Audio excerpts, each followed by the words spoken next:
Welcome back to Whence, a Masonic podcast featuring research papers and discussions related to Freemasonry. I'm your host, Brother Robert Johnson. This is episode 222. In the news this week, not a lot happened, except for Thanksgiving, and so I hope you guys all had an awesome Thanksgiving. I caught a little bit of a cold, kind of annoying, but that's okay. All the best. I hope everybody had a great Thanksgiving again.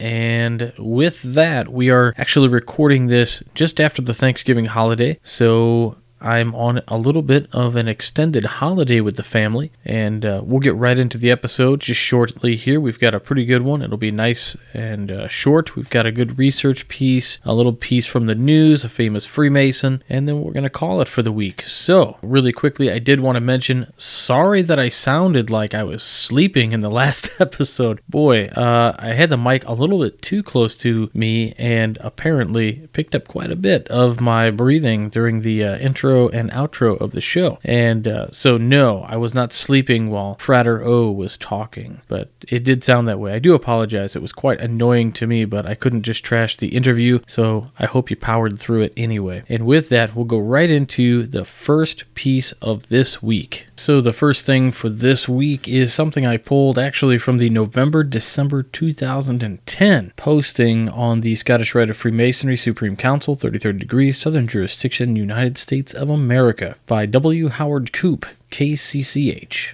True Thanksgiving is more. At the end of the first harvest in the New World, the Pilgrims at Plymouth, along with Chief Massasoit and a party of 90 friendly Indians, joined in a celebration act that consisted of quote-unquote 3 days of prayer and feasting. The Mayflower passengers that signed the agreement, that became known as the Mayflower Compact, stated that they had come to the New World to escape religious persecution and, quote, for the glory of God and advancement of the Christian faith. They endured a stormy voyage across the Atlantic Ocean at the worst possible time of the year, and later participated in that festival to give thanks to Almighty God. The Pilgrims were thankful they had survived a stormy voyage, endured a terrible winter, and had been blessed with a good harvest that provided them with food. Food was scarce during the terrible winter, the first in the New World. Hezekiah Butterworth, an American author of the last half of the 19th century, passed on information that the daily ration of food was 5 grains of parched corn. During that winter, 47 members of the original 102 died, and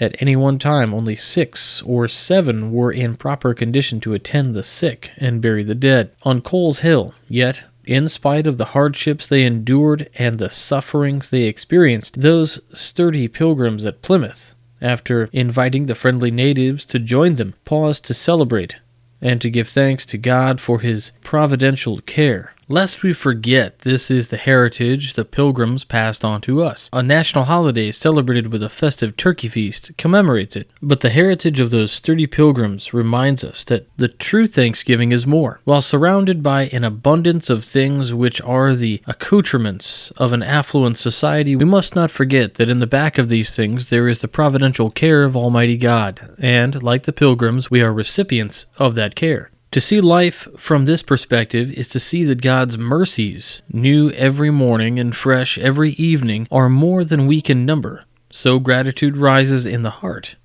and we are thankful.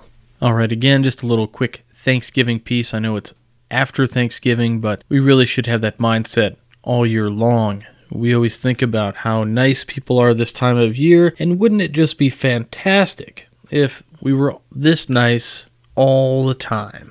Maybe it's something we can aspire to at some point in human history. Well, the next thing I've got for you is an article, also a little bit older. This one comes from the Manchester Evening News back in March of 2012. It was updated on the 10th of January 2013 by the Manchester Evening News. Since this article's been written, there's been hundreds of amazing things that have happened over in England as far as the Freemasonry is concerned, some positive, some negative. Most recently, the Ancestry.com released records of Freemasons going back to the early 1900s, so that's some pretty interesting stuff as well. And, like I said, sometimes it's positive, sometimes it's negative.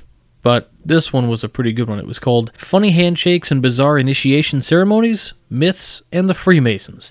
And we'll go into that right now.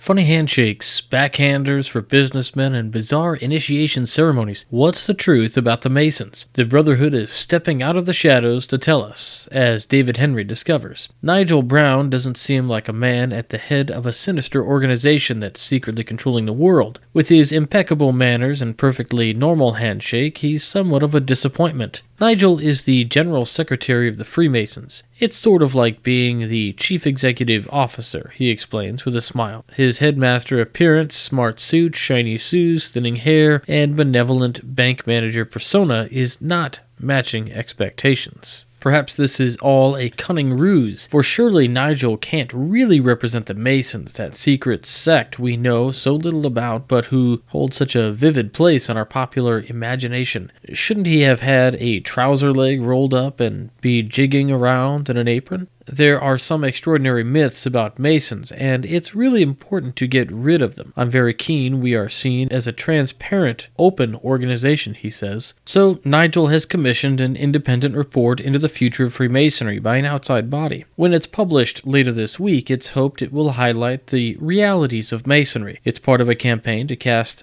light on the Brotherhood as it approaches its tercentenary in 2017. When we celebrate our 300th anniversary, we want to be able to demonstrate we are not the organization some people believe us to be. Ahead of the report's publication, he's touring the country to show the Masons have stepped out of the shadows. The aim is to correct the public's prejudices. He's got a big job on his hands. To some people, let's politely call them conspiracy theorists, the Mason is a sinister secret society, hell-bent on world domination, responsible for every war, assassination, and political coup since the Enlightenment. Others view Masons with more mundane suspicion, seeing them as a group of old men who dress up in funny costumes in return for business favors. Nigel insists the truth is very different. Well, how did the myths begin in the first place? I point the finger at us because we haven't done enough to knock these myths on the head, and now the myths have become reality, says Nigel. Before the Second World War, we were actually right up there, respected in the community.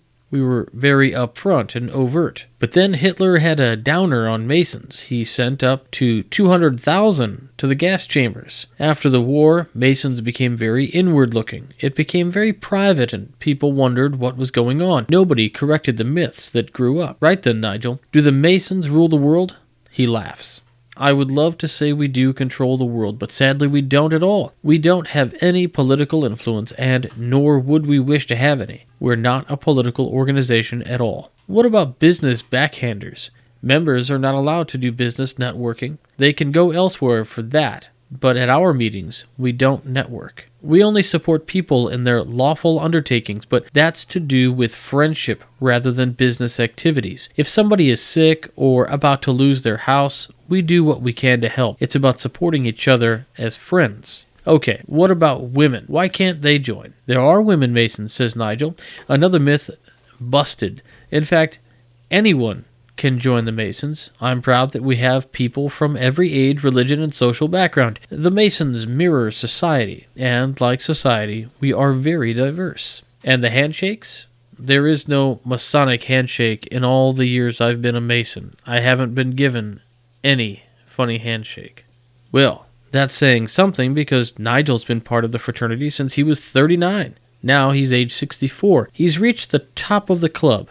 As General Secretary, he's one of the organization's few full-time employees. Previously, he ran his own consultancy business, and before that, he served in the Grenadier Guards, having trained at Sandhurst. If the rumors are true, Masons have all kinds of initiation rites, mystical ceremonies, and mysterious codes. One practice is said to involve hanging a noose around new members' necks. Steadfast in his politeness, he calmly claims that that's not a fair reflection of joining the ceremony. We see it like an umbilical cord. Masons perform a series of quote-unquote one-act plays. Like the initiation ceremony, he says, there's an element of theatricality which can seem strange out of context. Strange indeed, but these rituals aren't putting people off. There are currently around 250,000 Masons in England. In East Lancashire, the area covering the Greater Manchester, there are 6,000 members. Last year, the organization raised $30 million for charity. Among the good causes that benefited from their generosity was the Red Cross and the Royal College of Surgeons.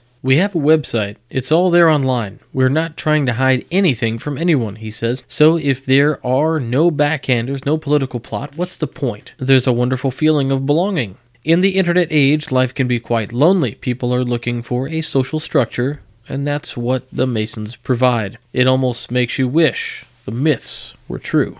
So another interesting article full of some wild claims in there, more especially the Masons, who are regular Masons in the United States anyway, might have heard some things in there and said to themselves, what? That was a little odd sounding. And I also picked up on those as well. Not exactly sure. Perhaps they weren't trying to divulge anything in particular. Now is the time in the show when I ask you to support the show. So you can support the show a multitude of different ways. Of course, do some shopping on onit.com, buy some Alpha Brain, use the coupon code WCY, and you'll get 10% off, as well as a little bit of the purchase price comes back to the show. The price is the same whether you go through ours or not, so it's not like the prices get kicked up a notch just to bring them down. You actually just get a real discount. So thank you if you are doing that. The other way to do that is to go to the Winding Stairs podcast page or freemasonryart.com and check out any number of the amazing artworks there that Brother Juan Sepulveda has for you. Please check those out. Use the coupon code again, WCY. We do offer through our website at wcypodcast.com. If you go there, you can pick up a lapel pin, you can pick up a money clip, tie bars,